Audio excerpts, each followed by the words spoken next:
Hey everyone! So this week we're beginning our first of two books, which is Frederick Douglass's Narrative of the Life of Frederick Douglass.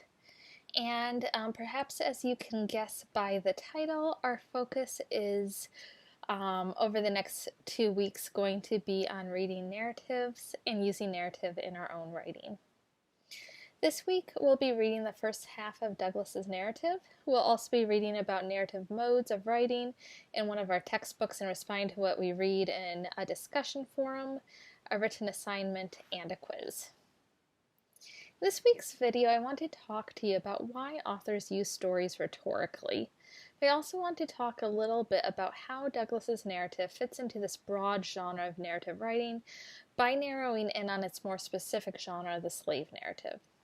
So I'll start with the general genre of narratives, and then I'll move to the more specific genre of slave narratives.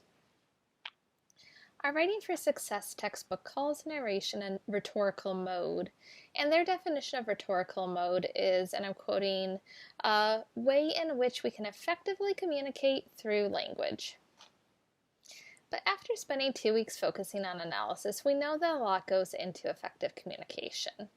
Effective communication requires a credible author, the ability to demonstrate that credibility in what's written, appeals to logic and emotion, a sensitive understanding of and response to context, and tailoring the text to an intended audience. During our analysis unit, we focused on what good persuasive writing might look like in a speech or editorial, but this week we're shifting our focus to what it looks like when telling a story. I really enjoyed reading everyone's Myself as a Reader, Myself as a Writer mini essays that y'all wrote during week 1. And I noticed that many people shared that they really enjoyed reading because it allowed them to learn new things and also helped them get lost in a story. Narratives are effective for both of these reasons. Research shows that narrative aids memory. For example, if I tell you that I grew up in the Twin Cities in Minnesota, for example, and maybe throw in that it's the coldest, largest metro area in the contiguous United States, you might or might not remember that fact about me and about the Twin Cities. If I tell you, though, about the time that we had a blizzard on Halloween and we got over 2 weeks of snow, so I had to wear my costume under snow pants and a puffy jacket to go trick-or-treating at the house next door, or if I tell you about the time that they closed the school district I worked for on my birthday because of the wind chill that went as low as 50 below, you might remember both facts a little bit better.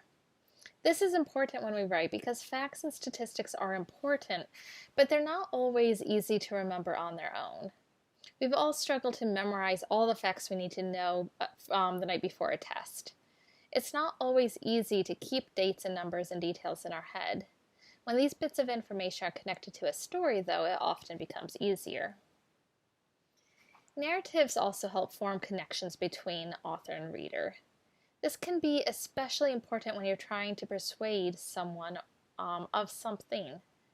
There's a reason why so many big business deals happen over dinners, golf games, and sporting events.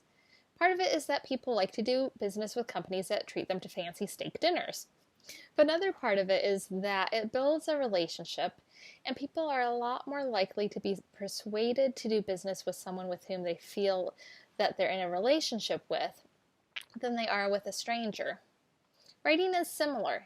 If you feel like you have some kind of connection with the author because the author is sharing a personal story, you're more likely to listen to what they have to say and possibly be persuaded.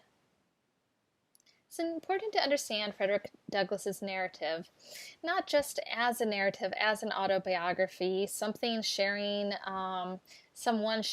their life story because they want to be remembered in a particular way, but as something written with a very clear rhetorical purpose. Douglass's autobiography fits into a specific genre of narratives called slave narratives.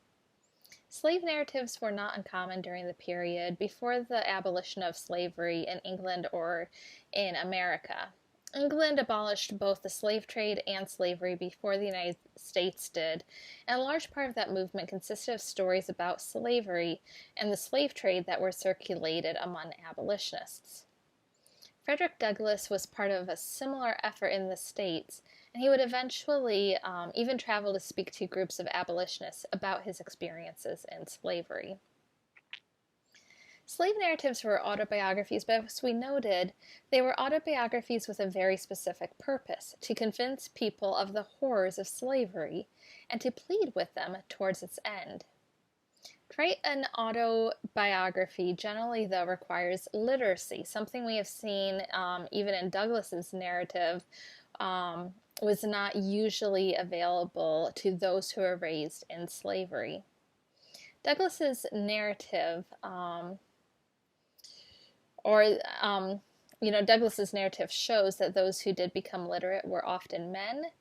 And according to some studies, even 1 in 5 white women in the South, in the southern United States, couldn't read. So you can imagine how much harder it would be for women in slavery as opposed to men to overcome racial and gendered barriers to education. I bring this up because I want us to be mindful that when we read Frederick Douglass's story, we are reading one person's experience. Some women did write slave narratives, but many of the ones that have endured are written by men. I like Douglass's narrative because it's very mindful of its own perspective and the limitations of that experience. And Douglass goes out of his way sometimes, I think, to point out how women suffered uniquely or how people in slavery in states further to the South suffered even more than most of those in Maryland. I think he does a really good job trying to tell the story of slavery from more perspectives than just his own. This week in the homework assignment that will be due, I'm going to ask you to think about what specific choices you see Douglass making in order to achieve his intended purpose. Who does he seem to single out as his audience? What choices does he make because of that audience, and how might the narrative look if it were aimed at different readers? How does he appeal to logic, emotion, or his own credibility? Think about these questions as you read, and I'll look forward to reading your thoughts at the end of the week. Thanks, everyone. Bye.